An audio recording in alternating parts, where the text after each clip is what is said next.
আসসালামু আলাইকুম সবাইকে। আশা করি সকলে ভালো আছেন। আমি আপনাদের ইন্সট্রাক্টর নুসরাত জাহান চলে এসেছি আপনাদের সাথে ক্যানভা কোর্সের ১৪তম ক্লাসটি নিয়ে। আমাদের দেখতে দেখতেই ১৩টি ক্লাস চলে গিয়েছে। আমাদের আর কয়েকটি ক্লাস বাকি আছে মাত্র। তো আমরা যারা কলেজ স্টুডেন্ট অথবা ভার্সিটি স্টুডেন্ট আছি, আজকের ক্লাসটি শুধুমাত্র তাদের জন্য। কারণ আমরা যারা স্টুডেন্ট আছি, আমরা প্রতিটা সেমিস্টারে একটা প্রবলেমে পড়ি, সেটা হচ্ছে অ্যাসাইনমেন্টের প্রবলেম। অ্যাসাইনমেন্ট করতে গেলে অ্যাসাইনমেন্টের কভার পেজ নিয়ে আমরা প্রচুর পরিমাণে দ্বিধাদ্বন্দ্বে থাকি। কভার পেজ কেমন হতে হবে অথবা কেমন হলে আমরা মার্কস বেশি পাবো।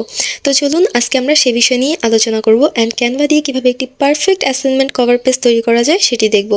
তো চলুন কথা না বাড়িয়ে প্র্যাকটিস শুরু করা যাক। আমরা ক্যানভাতে চলে এসেছি অ্যান্ড এখানে A4 সাইজ ব্ল্যাঙ্ক পেজ লিখে সার্চ করে নিলাম। তো কভার পেজের সাইজ অলওয়েজ হবে A4 সাইজ। অ্যান্ড কভার পেজের একটা জিনিস মাথায় রাখতে হবে, এর ফন্ট হবে টাইমস নিউ রোমান। তো চলুন আমরা এখন কভার পেজটা নিয়ে নিয়েছি অ্যান্ড এর বর্ডারটা আমরা রিমুভ করে নিব। আমরা চাইলে অ্যাসাইনমেন্টের কভার পেজে বর্ডার দিতেও পারি, তবে না দিলেই খুব বেশি সুন্দর লাগে। তো আমার রিসেন্টলি একটা অ্যাসাইনমেন্ট এসেছে, সেই অ্যাসাইনমেন্টের কভার পেজ আমার তৈরি করতে হবে।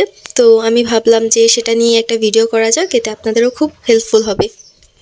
তো আমার অ্যাসাইনমেন্টটা হচ্ছে জিডি সাবজেক্টের, একটা ইসলামিক সাবজেক্টের। তো সেই অ্যাসাইনমেন্টের কভার পেজটা আমি তৈরি করব। অ্যান্ড যদিও এই অ্যাসাইনমেন্ট আমি জমা দিয়ে দিয়েছি, আপনারা যদি এই ফরম্যাটে অ্যাসাইনমেন্টের কভার পেজ তৈরি করেন তাহলে আপনারা খুব ভালো মার্কস পাবেন, কারণ আমি নিজেই অ্যাসাইনমেন্টে 8 or 9 পেয়ে থাকি অলওয়েজ। তো এই তো আমি ফার্স্টে ভার্সিটির নামটা দিয়ে দিব।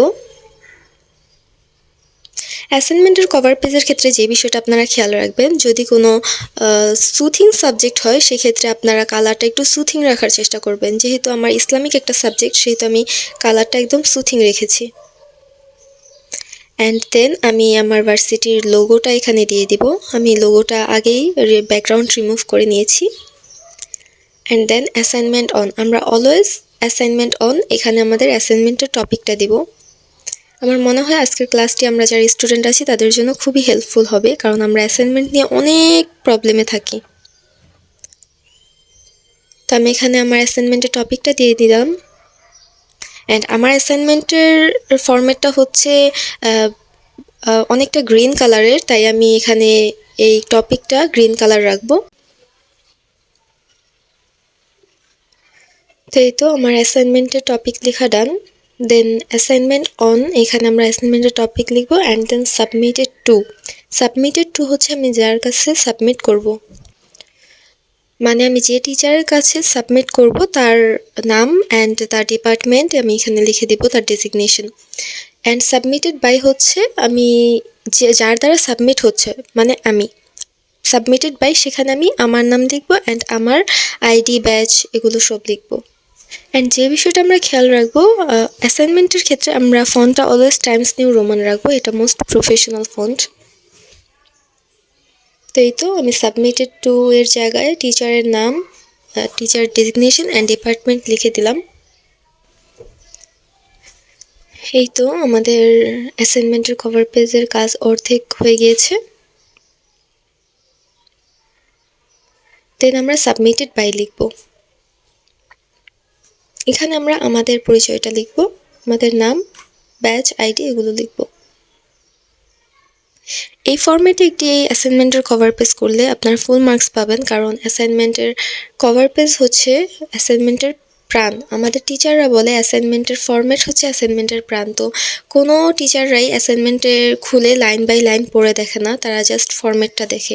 তো একটা অ্যাসাইনমেন্টের ফরম্যাট ঠিক থাকলে সেই অ্যাসাইনমেন্টে ফুল মার্কস পাওয়া যায়।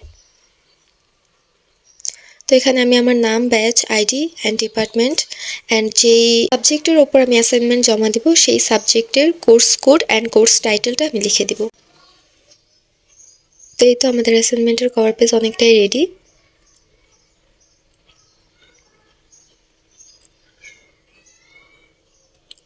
দেন আমরা একদম শেষে সাবমিশন ডেট দিব। যদি আমার সাবমিশন ডেট, আমি আমার এই অ্যাসাইনমেন্ট সাবমিট করে ফেলেছি, 25শে মার্চ ছিল।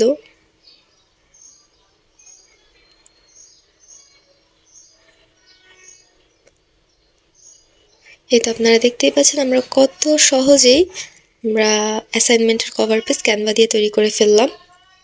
তো আপনারাও চাইলে আপনাদের অ্যাসাইনমেন্টের কভার পেজ আপনারা ক্যানভা দিয়ে তৈরি করতে পারেন। অ্যান্ড আমি মনে করি এই ফরম্যাটে অ্যাসাইনমেন্টের কভার পেজ তৈরি করলে খুব ভালো একটা মার্কস পাওয়া যাবে। তো আজকের ক্লাস এই পর্যন্তই। পরবর্তী ভিডিওতে আপনাদের সাথে আবারও দেখা হবে। ততক্ষণ পর্যন্ত ভালো থাকবেন, সুস্থ থাকবেন। আল্লাহ হাফেজ। তো এই তো আমাদের অ্যাসাইনমেন্ট রেডি, এবার সেভ করার পালা। তো আমরা আমাদের ডিজাইনটা এক নজরে একটু দেখে নিই, চলুন।